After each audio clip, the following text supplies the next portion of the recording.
મારું આવું માર્કિંગ છે કે જેના છોકરાઓ વિદેશમાં રહેતા હોય ને એ લોકોને ત્યાં જ્યારે બાળકો આવવાના હોય ને ત્યારે મા બાપને 6 મહિના ત્યાં આગળ બોલાવી લે, 6-12 મહિના. એટલે એક તો મફતનું કામવાળું વ્યક્તિ મળી જાય, પ્લસ એમની બૈરીઓ સચવાઈ જાય, જો એમને આગળનું સંતાન હોય તો એ બી સચવાઈ જાય. અને જ્યારે એમના મા બાપ અહીંયા ઇન્ડિયામાં બીમાર પડે ને ત્યારે લોકો ફોન કરીને સગાવાલાને એવું કે હમણાં રજાઓ મળે એવું નથી, ફાવે એવું નથી, એટલે જ્યારે ટિકિટની વ્યવસ્થા થશે ને ત્યારે અમે લોકો આવીશું, એટલે મમ્મી પપ્પાને કંઈ હોય ને તો જોતા રહેજો. એટલે એમના મા બાપનું ધ્યાન સગાવાલાએ રાખવાનું. અને અહીંયા આગળ મા બાપ છે ને આખી જિંદગી ઇન્ડિયન કરન્સીમાં રૂપિયાનો ગુણાકાર કરીને આખા ગામને કહેતા ભરે મારા છોકરાને 5 લાખ પગાર હો, મારા છોકરાને 10 લાખ પગાર. પણ તમારે કંઈ કામનો નથી, 5 કમાય કે 10 કમાય તમારા માટે શૂન્ય જ છે.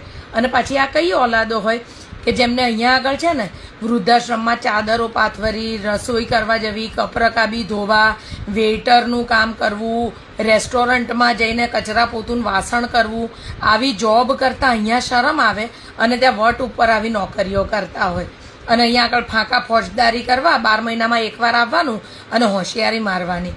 એટલે આ એ લોકોનું એક ટિપિકલ કામ હોય. અને મા બાપે આખું જીવન છે ને ઉધારતામાં જીવવાનું કે અમને કંઈ થશે તો સગાવાલા તરત આવી શકશે, એટલે એ ગરજમાં એ લોકોએ દરેકના પગ પડીને રહેવાનું.